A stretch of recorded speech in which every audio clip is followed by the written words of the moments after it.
ਅੱਜ ਦਾ ਆਪਣਾ ਟੌਪਿਕ ਆ 10th ਕਲਾਸ ਦਾ 6ਵੇਂ ਚੈਪਟਰ ਦੀ ਥਿਊਰਮ ਆ ਬੇਸਿਕ ਪ੍ਰੋਪੋਰਸ਼ਨੈਲਿਟੀ ਥਿਊਰਮ। ਬਹੁਤ ਹੀ ਜ਼ਿਆਦਾ ਇੰਪੋਰਟੈਂਟ ਥਿਊਰਮ ਆ ਪੰਜਾਬ ਬੋਰਡ ਵਾਲਿਆਂ ਲਈ ਵੀ ਔਰ CBSE ਬੋਰਡ ਵਾਲਿਆਂ ਲਈ ਵੀ। ਅਲੱਗ-ਅਲੱਗ ਸਟੇਟਮੈਂਟ ਜਾਂ ਜਾਂਦੀ ਆ ਜਾਂ ਕਹਿ ਦਿੰਦੇ ਆ ਕਿ state and prove basic proportionality theorem. ਫਿਰ ਤੁਹਾਨੂੰ ਸਟੇਟਮੈਂਟ ਜਿਹੜੀ ਆ ਖੁਦ ਲਰਨ ਕਰਨੀ ਪਏਗੀ। ਥਿਊਰਮ ਸਟਾਰਟ ਕਰਨ ਤੋਂ ਪਹਿਲਾਂ ਸਾਡਾ channel wisdom education point RDC ਨੂੰ ਸਬਸਕ੍ਰਾਈਬ ਕਰੋ ਔਰ ਵੱਧ ਤੋਂ ਵੱਧ ਨਾਲ ਦੇ ਸਟੂਡੈਂਟਸ ਦੇ ਨਾਲ ਸ਼ੇਅਰ ਕਰੋ ਹੋਰ ਨੌਲੇਜ ਦੇ ਲਈ। ਸਟੇਟਮੈਂਟ ਹੈ ਥਿਊਰਮ ਦੀ, if a line is drawn parallel to one side of a triangle, ਜਾਣੀ ਕਿ ਆਹ ਤੁਹਾਡੇ ਕੋਲ ਇੱਕ ਟ੍ਰਾਇੰਗਲ ਆ ABC। ਉਹ ਕੀ ਕਹਿ ਰਿਹਾ ਆ, ਕਹਿੰਦਾ ਇੱਕ ਲਾਈਨ ਜਿਹੜੀ ਆਪਾਂ ਪੈਰਲਰ ਡਰਾ ਕਰੀਏ ਟ੍ਰਾਇੰਗਲ ਦੀ ਸਾਈਡ ਦੇ ਪੈਰਲਰ। ਹੁਣ ਦੇਖੋ ਅਗਰ BC ਇੱਕ ਲਾਈਨ ਆ ਜਾਂ ਬੇਸ ਆ ਟ੍ਰਾਇੰਗਲ ਦਾ, ਤਾਂ D ਤੋਂ ਲੈ ਕੇ E ਤੱਕ ਆਪਾਂ ਇੱਕ ਪੈਰਲਰ ਲਾਈਨ ਡਰਾ ਕੀਤੀ ਜਿਹੜੀ BC ਦੇ ਪੈਰਲਰ ਆ, ਠੀਕ ਹੈ। To intersect the other two sides in distinct point, ਮਤਲਬ ਕੀ ਆ ਕਿ ਉਹ ਜਿਹੜੀ ਤੁਸੀਂ ਪੈਰਲਰ ਲਾਈਨ ਡਰਾ ਕੀਤੀ ਆ ਨਾ, ਉਹ ਟ੍ਰਾਇੰਗਲ ਦੀਆਂ ਦੂਸਰੀਆਂ ਦੋ ਸਾਈਡਾਂ ਜਾਣੀ ਕਿ BC ਨੂੰ D ਪੁਆਇੰਟ ਦੇ ਉੱਤੇ ਇੰਟਰਸੈਕਟ ਕਰਦੀ ਆ ਔਰ AC ਨੂੰ E ਪੁਆਇੰਟ ਦੇ ਉੱਤੇ ਇੰਟਰਸੈਕਟ ਕਰਦੀ ਆ। Then the other two sides are divided in the same ratio, ਮਤਲਬ ਜਿਹੜੀਆਂ other two sides ਮਤਲਬ A ਤੋਂ ਲੈ ਕੇ B ਤੱਕ ਔਰ A ਤੋਂ ਲੈ ਕੇ C ਤੱਕ, ਇਹ ਜਿਹੜੀਆਂ ਦੋ ਸਾਈਡਾਂ ਟ੍ਰਾਇੰਗਲ ਦੀਆਂ ਅਲੱਗ-ਅਲੱਗ ਆ, ਇਹ ਵੀ ਸੇਮ ਰੇਸ਼ੋ ਦੇ ਉੱਤੇ ਡਿਵਾਈਡ ਕਰਦੀਆਂ। ਜਾਣੀ ਕਿ ਆਪਾਂ ਕੀ ਪ੍ਰੂਵ ਕਰਨਾ ਆ, AD ਡਿਵਾਈਡ BC ਉਹ ਬਰਾਬਰ ਹੋਊਗਾ AE ਡਿਵਾਈਡ EC ਦੇ। ਇਹ ਤੁਸੀਂ ਪ੍ਰੂਵ ਕਰਨਾ ਆ, ਠੀਕ ਹੈ। ਸਟੇਟਮੈਂਟ ਸਮਝ ਲੱਗ ਗਈ। ਹੁਣ ਜਦੋਂ ਤੁਸੀਂ ਸਟੇਟਮੈਂਟ ਲਿਖਦੇ ਆ, ਇਹਦੇ ਸਟੈਪ ਹੁੰਦੇ ਆ ਥਿਊਰਮ ਕਰਨ ਦੇ। ਸਭ ਤੋਂ ਪਹਿਲਾਂ ਤਾਂ ਪ੍ਰੂਫ ਦੇ ਵਿੱਚ ਤੁਸੀਂ ਡਾਇਗਰਾਮ ਡਰਾ ਕਰੋਗੇ। ਤੁਹਾਨੂੰ ਡਾਇਗਰਾਮ ਪੇਪਰ 'ਚ ਦਿੱਤੀ ਨਹੀਂ ਹੋਣੀ, ਤੁਹਾਨੂੰ ਖੁਦ ਡਰਾ ਕਰਨੀ ਪੈਣੀ ਆ, ਠੀਕ ਹੈ। ਔਰ ਉਸ ਤੋਂ ਬਾਅਦ ਡਾਇਗਰਾਮ ਡਰਾ ਕਰਨ ਤੋਂ ਬਾਅਦ ਜੋ ਤੁਸੀਂ ਡਰਾ ਕੀਤਾ ਹੋਇਆ ਉਹਨੂੰ ਤੁਸੀਂ ਲਿਖੋਗੇ। We have a triangle ABC in which a line parallel to side BC intersect two sides AB and AC। ऐसे ही थ्योरम ਦੀ ਸਟੇਟਮੈਂਟ ਨੂੰ ਮੈਂ ਥੋੜਾ ਈਜ਼ੀ ਕਰਕੇ ਲਿਖ ਦਿੱਤਾ, ਠੀਕ ਹੈ। ਅਗਰ ਤੁਹਾਨੂੰ ਆਹ ਵਾਲੀ ਚੀਜ਼ ਲਰਨ ਨਹੀਂ ਹੋ ਰਹੀ ਤਾਂ ਤੁਸੀਂ ਆਹੀ ਸਟੇਟਮੈਂਟ ਨੂੰ ਥੋੜਾ ਜਿਹਾ ਆਪਣੇ ਵੇ ਦੇ ਨਾਲ ਲਿਖ ਸਕਦੇ ਹੋ ਜਾਂ ਤੁਹਾਡੀ ਮਰਜ਼ੀ ਆ, ਤੁਸੀਂ ਆਪਣੀ ਲੈਂਗੁਏਜ 'ਚ ਲਿਖ ਸਕਦੇ ਹੋ, ਠੀਕ ਹੈ। ਫਿਰ ਉਸ ਤੋਂ ਬਾਅਦ ਲਿਖਣਾ ਹੈ ਤੁਸੀਂ ਟੂ ਪ੍ਰੂਵ, ਮਤਲਬ ਕਿ ਤੁਸੀਂ ਪ੍ਰੂਫ ਕੀ ਕਰਨਾ ਆ।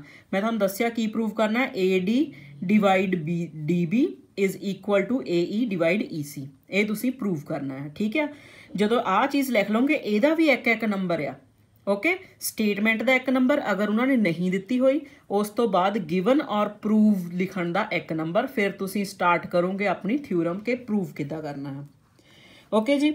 ਹੁਣ ਆਪਣੇ ਕੋਲ ਕੀ ਚੀਜ਼ ਇਹਦੇ ਵਿੱਚ ਆਪਾਂ ਕੀ ਡਰਾ ਕੀਤਾ, ਆਪਾਂ ਡਰਾ ਕੀਤਾ N ਤੋਂ ਲੈ ਕੇ E ਜਿਹੜੀ ਆ ਉਹ ਪਰਪੈਂਡੀਕੂਲਰ ਆ ਕਿਹਦੇ ਉੱਤੇ, A ਤੋਂ ਲੈ ਕੇ D ਤੱਕ ਵੀ ਔਰ A ਤੋਂ ਲੈ ਕੇ B ਤੱਕ ਵੀ। ਹੁਣ ਦੇਖੋ ਅਗਰ ਕੋਈ ਜਿਹੜੀ ਸਾਈਡ ਦੇ ਉੱਤੇ ਪਰਪੈਂਡੀਕੂਲਰ ਖੜਾ ਆ, ਠੀਕ ਹੈ, ਉਹ ਪਰਪੈਂਡੀਕੂਲਰ ਆ ਜਿਹੜੀ ਛੋਟੀ ਟ੍ਰਾਇੰਗਲ ਬਣਦੀ ਜਾਣੀ ਕਿ ADE ਦੇ ਉੱਤੇ ਵੀ ਆ ਔਰ ਉਹ ਹੀ ਪਰਪੈਂਡੀਕੂਲਰ ਜਿਹੜੀ ਸਾਈਡ BAB ਦੇ ਉੱਤੇ ਵੀ ਹੈਗਾ ਆ, ਓਕੇ। ਇੱਕ ਸਾਈਡ ਦੇ ਉੱਤੇ ਅਗਰ ਕੋਈ ਪਰਪੈਂਡੀਕੂਲਰ ਆ ਤਾਂ ਉਹ ਛੋਟੀ ਸਾਈਡ ਤੇ ਲੈ ਲਓ ਚਾਹੇ ਆ ਬੜੀ ਤੇ ਲੈ ਲਓ, ਦੋਨਾਂ ਦੇ ਉੱਤੇ ਖੜਾ ਆ। ਇਹ ਚੀਜ਼ ਤੁਸੀਂ ਚੇਤੇ ਰੱਖਣੀ ਆ, ਓਕੇ। ਨਾਓ ਕੀ ਆਪਾਂ ਡਰਾ ਕੀਤਾ, ਆਪਾਂ ਡਰਾ ਕੀਤਾ ਆ D ਤੋਂ ਲੈ ਕੇ M ਤੱਕ ਜਿਹੜਾ ਕਿ ਪਰਪੈਂਡੀਕੂਲਰ ਆ, D ਤੋਂ ਲੈ ਕੇ M ਤੱਕ ਜਿਹੜਾ ਪਰਪੈਂਡੀਕੂਲਰ ਕੀਤੇ ਆ AC ਦੇ ਉੱਤੇ, ਜਾਂ ਫਿਰ ਆਪਾਂ ਲਿਖ ਸਕਦੇ ਆ D ਤੋਂ ਲੈ ਕੇ M ਤੱਕ ਜਿਹੜਾ ਪਰਪੈਂਡੀਕੂਲਰ ਆ AE ਦੇ ਉੱਤੇ, ਠੀਕ ਹੈ। ਬੜੀ ਵਾਲੀ ਸਾਈਡ ਤੇ ਵੀ ਆ ਔਰ ਛੋਟੀ ਸਾਈਡ ਦੇ ਉੱਤੇ ਵੀ ਆਹੀ ਪਰਪੈਂਡੀਕੂਲਰ ਖੜਾ ਆ, ਓਕੇ। ਸੇਮ ਟੂ ਸੇਮ ਦੂਸਰੀ ਸਾਈਡ ਤੇ ਲਿਖੋ N ਤੋਂ ਲੈ ਕੇ E ਤੱਕ ਜਿਹੜਾ ਪਰਪੈਂਡੀਕੂਲਰ ਆ AB ਦੇ ਉੱਤੇ, ਜਾਂ ਆਪਾਂ ਕੀ ਲਿਖ ਸਕਦੇ ਆ N ਤੋਂ E ਪਰਪੈਂਡੀਕੂਲਰ ਆ AD ਦੇ ਉੱਤੇ। ਅਸੀਂ ਆਪ ਡਰਾ ਕੀਤਾ, ਓਕੇ ਜੀ। ਨਾਓ ਹੁਣ ਤੁਹਾਨੂੰ ਪਤਾ ਆ ਕਿ ਅਗਰ ਕਿਸੇ ਟ੍ਰਾਇੰਗਲ ਦੇ ਵਿੱਚ ਜਿਹਦੇ ਵਿੱਚ 90 ਡਿਗਰੀ ਜਾਂ ਐਲਟੀਟਿਊਡ ਹੁੰਦਾ ਆ ਜਾਂ ਪਰਪੈਂਡੀਕੂਲਰ ਖੜਾ ਹੁੰਦਾ ਆ ਤਾਂ ਉਹਦਾ ਕੀ ਏਰੀਆ ਹੁੰਦਾ ਆ, ਮੈਂ ਤੁਹਾਨੂੰ ਫਾਰਮੂਲਾ ਦੱਸ ਦਿੰਦੀ ਆ। ਏਰੀਆ ਆਫ ਟ੍ਰਾਇੰਗਲ ਜਿਹੜਾ ਹੁੰਦਾ ਆ ਉਹ ਹੁੰਦਾ 1/2 ਮਲਟੀਪਲਾਈ ਬੇਸ ਮਲਟੀਪਲਾਈ ਪਰਪੈਂਡੀਕੂਲਰ ਜਾਂ ਐਲਟੀਟਿਊਡ ਲਿਖ ਦਿੰਦੇ ਆ, ਓਕੇ। ਆਹ ਜਿਹੜਾ ਫਾਰਮੂਲਾ ਆਪਾਂ ਯੂਜ਼ ਕਰਕੇ ਇਹ ਥਿਊਰਮ ਆਪਾਂ ਸੋਲਵ ਕਰਨੀ ਆ। हुण देखो नाल दी नाल डायग्राम देखी जाओ। देखो जदों मैं पहला एक ट्रायंगल चुकी इन ट्रायंगल, पहला मैं आ वाली ट्रायंगल चुकी ADE ਇਹਦੇ ਵਿੱਚ ਇੱਕ ਮੈਂ ਪਰਪੈਂਡੀਕੂਲਰ ਲਿਆ N ਤੋਂ ਲੈ ਕੇ E ਤੱਕ ਮੈਂ ਇੱਕ ਪਰਪੈਂਡੀਕੂਲਰ ਲਿਆ ਤੇ ਉਹਦੇ ਵਿੱਚ ਕੀ ਲਿਖਿਆ ਮੈਂ ਜਿਹੜਾ NE ਜਿਹੜਾ ਆ ਉਹ ਪਰਪੈਂਡੀਕੂਲਰ ਆ AD ਦੇ ਉੱਪਰ। ओके अगर ये परपेंडिकुलर आ हुण तुसीं ये चीज़ चेते रखियो जिस लाइन दे उत्ते परपेंडिकुलर खड़ा हुंदा वो लाइन बेस हुंदी आ, ठीक है।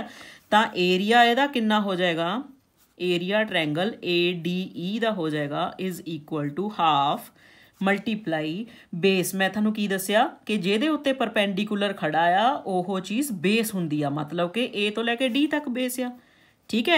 मल्टीप्लाई परपेंडिकुलर वो किहड़ा खड़ा है N तो लैके E तक, ये तुहाडे कोल नंबर 1 हो गया। ओके सेम टू सेम अगर बिल्कुल इसे ही साइड दे आपां देखिए तो दो परपेंडिकुलर आ, एक N तो लैके E तक जांदा पिया आ, एक M तो लैके D तक जांदा पिया आ। हुण आपां इसे दा दुबारा एरिया अगर मैं देखा ADE ते हुण मैं की परपेंडिकुलर लिया, हुण मैं लिया M तो लैके D तक जां D तो लैके M तक परपेंडिकुलर आ। हुण इहदे उत्ते परपेंडिकुलर लाइन दे उत्ते खड़ा, इहदा मतलब बेस होना आ वाली चीज़ आ। इहदा मतलब कितना हो गया 1/2 मल्टीप्लाई AE मल्टीप्लाई DM, ये नंबर 2 हो गया। इत्थे तक समझ लग गई। एक बारी बेस मैं आह वाली चीज़ लै ली, एक बारी बेस मैं इधरली चीज़ लै ली, क्यों क्योंकि दो परपेंडिकुलर सी। ओके हुण थल्ले वाली ट्रायंगल ते आउंदे आ। दूसरे पासे आपां लैंदे आ हुण एरिया ट्रायंगल, किहड़ी ट्रायंगल लावां मैं BDE ਇਹਦੇ ਵਿੱਚ 1/2 ਹੁਣ ਮੈਂ ਤੁਹਾਨੂੰ ਪਹਿਲਾਂ ਹੀ ਸ਼ੁਰੂ ਵਿੱਚ ਦੱਸ ਦਿੱਤਾ ਸੀ परपेंडिकुलर चाहे तुसी AD ਦੇ ਉੱਤੇ ਖੜਾ ਆ, ਚਾਹੇ DB ਦੇ ਉੱਤੇ ਖੜਾ ਆ, ਚਾਹੇ A ਤੋਂ ਲੈ ਕੇ B ਦੇ ਉੱਤੇ ਖੜਾ ਆ, ਇੱਕੋ ਹੀ ਸਾਈਡ ਤੇ ਜਿਹੜਾ परपेंडिकुलर ਆ ਉਹ ਪੂਰੀ ਸਾਰੇ ਹਿੱਸੇ ਦੇ ਉੱਤੇ ਹੁੰਦਾ ਆ, ਠੀਕ ਹੈ। ਇਹਦਾ ਮਤਲਬ 1/2 ਇਹਦਾ ਬੇਸ ਕਿੰਨਾ ਹੋ ਗਿਆ, ਇਹਦਾ ਬੇਸ ਹੋ ਗਿਆ ਤੁਹਾਡੇ ਕੋਲ D ਤੋਂ ਲੈ ਕੇ B ਤੱਕ और मल्टीप्लाई परपेंडिकुलर इस पूरी लाइन ते केड़ा खड़ा आ ओही वाला N तो लैके E तक। ओके ये नंबर 3 हो गया।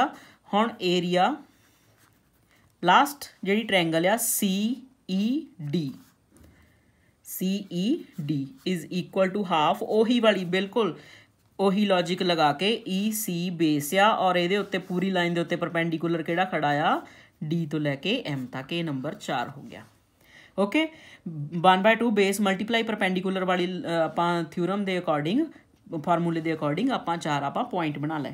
ओके हुण देखो हुण तुसी पॉइंट डिवाइड करो जिन्हां दा इक्को जिहा परपेंडिकुलर है। देखो H भी NE आ, नंबर 3 दे विच भी NE आ, इहदा मतलब 1 नंबर डिवाइड करो 3 दे नाल, जानी कि साडे कोल की आ गया एरिया किहदा सीगा ट्रायंगल ADE दा डिवाइड नंबर 3 च एरिया किहदा आ एरिया ट्रायंगल BDE दा इज़ इक्वल टू एदा की सी हाफ मल्टीप्लाई पहले नंबर दा AD multiply NE divide half multiply देखो 3 नंबर दे विच की सी DB मल्टीप्लाई NE, हाफ ना हाफ कैंसल हो गया, NE ना NE कैंसल हो गया, बचा की अपने कोल AD डिवाइड DB, ए नंबर 5 हो गया। ओके हुण किहड़ी चीज़ बची नंबर 2 नूं डिवाइड करो नंबर 4 दे नाल, क्योंकि उन्हां दोनों दे विच इक्को जिहा परपेंडिकुलर है। ओके हुण की सीगा एरिया ट्रायंगल ADE डिवाइड चौथा नंबर किहड़ा सी एरिया ट्रायंगल CED की सी half multiply AE multiply DM divide half multiply EC multiply DM ना DM कैंसल, हाफ ना हाफ कैंसल, बचा कि AE डिवाइड EC, ए नंबर 6 हो गया। इत्थे तक पता चल गया। हुण देखो जदों आपां स्टार्ट कीती सी थ्योरम आपां की किहा सीगा D तो लैके E तक जिहड़ी लाइन आ वो पैरेलल आ BC दे उत्ते, की सी D तो लैके E तक पैरेलल आ BC दे उत्ते। एंड दूसरी आपां की चीज़ कही आ जिहड़ी अपने कोल ट्रायंगल आ, देखो एक ट्रायंगल हैगी अपने कोल BDE एंड दूसरी ट्रायंगल जिहड़ी अपने कोल किहड़ी सी CED ਜਿਹੜੀ ਥੱਲੇ ਵਾਲੀਆਂ ਦੋ ਟ੍ਰਾਇੰਗਲਾਂ ਚੁੱਕੀਆਂ ਸੀ ਇਹਨਾਂ ਦੋਨਾਂ ਦਾ ਸੇਮ ਜਿਹੜੀ ਸਾਈਡ ਆਉਂਦੀ ਪਈ ਆ DE ਜਿਹੜੀ ਆ ਆਰ ਸੇਮ ਬੇਸ ਕਹਿ ਲਓ ਸਾਈਡ ਕਹਿ ਲਓ ਸੇਮ ਸਾਈਡ ਕਿਹੜੀ ਆ DE ਆ। ਅਗਰ ਕੋਈ ਵੀ ਦੋ ਲਾਈਨਾਂ ਪੈਰਲਲ ਆ ਉਹਨਾਂ ਦੇ ਵਿੱਚ ਇੱਕ ਲਾਈਨ ਜਿਹੜਾ ਬੇਸ ਆ ਉਹ ਦੋਨਾਂ ਦੇ ਵਿੱਚ ਜਾਂ ਸਾਈਡ ਜਿਹੜੀ ਆ ਦੋਨਾਂ ਦੇ ਵਿੱਚ ਕਾਮਨ ਆਉਂਦੀ ਪਈ ਆ ਤਾਂ ਤੁਹਾਡੇ ਕੋਲ ਫਾਰਮੂਲਾ ਲੱਗਦਾ ਆ ਕਿ ਏਰੀਆ ਜਿਹੜਾ ਉਸ ਟ੍ਰਾਇੰਗਲ ਦਾ ਜਾਣੀ ਕਿ BDE ਦਾ ਉਹ ਬਰਾਬਰ ਹੋ ਜਾਂਦਾ ਟ੍ਰਾਇੰਗਲ ਦੇ ਦੂਸਰੇ ਟ੍ਰਾਇੰਗਲ ਦੇ ਏਰੀਏ ਦੇ CED ਦੇ ਨੰਬਰ 7 ਹੋ ਗਿਆ। ਇੱਕ ਵਾਰੀ ਦੁਬਾਰਾ ਸੁਣੋ, ਅਗਰ ਕਿਸੇ ਟ੍ਰਾਇੰਗਲ ਦਾ ਦੋਨਾਂ ਦੇ ਵਿੱਚ ਸੇਮ ਜਿਹੜੀਆਂ ਪੈਰਲਲ ਸਾਈਡ ਹੋਣ ਔਰ ਇੱਕ ਲਾਈਨ ਸੇਮ ਹੋਵੇ ਤਾਂ ਦੋਨੇ ਜਿਹੜੀਆਂ ਟ੍ਰਾਇੰਗਲਾਂ ਬਣਦੀਆਂ ਪਈਆਂ ਆ ਉਹਨਾਂ ਦਾ ਏਰੀਆ ਆਪਸ ਦੇ ਵਿੱਚ ਸੇਮ ਹੋ ਜਾਂਦਾ। ਓਕੇ, ਹੁਣ ਦੇਖੋ ਅਗਰ ਮੈਂ 7 ਪੁਆਇੰਟ ਨੂੰ 5 ਜਾਂ 6 ਦੇ ਵਿੱਚ ਪੁੱਟ ਕਰ ਦੇਵਾਂ ਤਾਂ ਆਹ ਸਾਰੇ ਏਰੀਏ ਆਪਸ 'ਚ ਬਰਾਬਰ ਹੋ ਜਾਂਦੇ ਆ। ਅਗਰ ਸਾਰੇ ਏਰੀਏ ਆਪਸ 'ਚ ਬਰਾਬਰ ਹੋ ਜਾਂਦੇ ਆ ਤਾਂ 5 6 ਔਰ 7 ਪੁਆਇੰਟ ਤੋਂ from 5 6 and 7 ਜਿਹੜੇ ਆਪਣੇ ਕੋਲ ਦੋ ਸਾਈਡਾਂ ਸੀਗੀਆਂ ਉਹ ਕਿਹੜੀਆਂ ਸੀਗੀਆਂ ਆਪਣੇ ਕੋਲ AD divide BD AD divide DB is equal to AE divide EC। ਆਹੀ ਚੀਜ਼ ਆਪਾਂ ਪ੍ਰੂਵ ਕਰਨੀ ਸੀ, ਹੈਂਸ ਪ੍ਰੂਫ। ਓਕੇ, ਦੇਖੋ ਆਪਣੇ ਕੋਲ ਆਹੀ ਚੀਜ਼ ਪ੍ਰੂਵ ਕਰਨੇ ਨੂੰ ਆਈ ਸੀਗੀ, ਇਹੀ ਚੀਜ਼ ਆਪਾਂ ਪ੍ਰੂਵ ਕਰ ਲਈ। ਓਕੇ, ਆਹ ਚੀਜ਼ ਸੀਗੀ ਆਪਣੇ ਕੋਲ। ਆ ਜਿਹੜੇ ਦੋ ਆਪਣੇ ਕੋਲ ਪੁਆਇੰਟ ਸੀ ਨੰਬਰ 5 ਔਰ ਨੰਬਰ 6 ਆਪਸ 'ਚ ਬਰਾਬਰ ਆ ਗਏ ਬਿਕੋਜ਼ ਨੰਬਰ 7 ਜਿਹੜੀ ਦੋ ਏਰੀਏ ਬਰਾਬਰ ਹੋ ਗਏ। ਇਹ ਥਿਊਰਮ ਬਹੁਤ ਜ਼ਿਆਦਾ ਇੰਪੋਰਟੈਂਟ ਥਿਊਰਮ ਆ ਔਰ ਇਹ ਥਿਊਰਮ ਪੇਪਰ ਦੇ ਵਿੱਚ ਆਉਂਦੀ ਆ ਚਾਹੇ ਪੰਜਾਬ ਬੋਰਡ ਵਾਲੇ ਹੋਣ ਸਟੂਡੈਂਟ ਚਾਹੇ ਹੁਣ CBSE ਵਾਲੇ, ਹਮੇਸ਼ਾ ਆਈ ਅੱਜ ਤੱਕ। ਔਰ ਸਭ ਤੋਂ ਬੜੇ ਮਾਰਕਸ ਜਿਹੜੇ ਹੁੰਦੇ ਆ 4 ਜਾਂ 5 ਮਾਰਕਸ ਦੇ ਵਿੱਚ ਹੀ ਇਹ ਥਿਊਰਮ ਆਉਂਦੀ ਆ। Okay, thank you.